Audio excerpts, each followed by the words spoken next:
And I totally understand. I mean, this is why we both written books about how we do what we do, and we're trying to get it out there. It's important because now, I mean, if there's ever been a time to get people actively thinking about these things and not just thinking about it, but hopefully following through and changing their lifestyle, maybe that's where we can start to wrap up here, Aaron. Because one of the things I've realized is it fundamentally comes down to whether or not somebody wants to be free. And for some people, especially in the social media age of clicks and likes and instant gratification, it's difficult for them to look past the present moment and to look a little further into the future. And even those who can look into the future and say, wow, it looks like there's some bad things the government's working on, they don't necessarily think perhaps I should start planning for that future and thinking about a way to navigate that, or work around it or avoid it or whatever.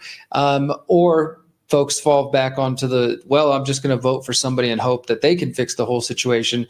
Like there's these, I guess, kind of tried and true excuses is what they really are that I hear, and I'm sure you've heard them over the years, but it ultimately, from my view, comes down to people who want to be free or not. And I often say this might involve lifestyle changes, changing your habits, changing your relationships. For some people, like you mentioned, COVID, people moved from one state to the other, whether that was to Texas or somewhere they felt was more free, or some people came to Mexico to get away from tyranny. Sometimes you have to do quote unquote extreme things if you want to stay free, and that might involve realistic changes.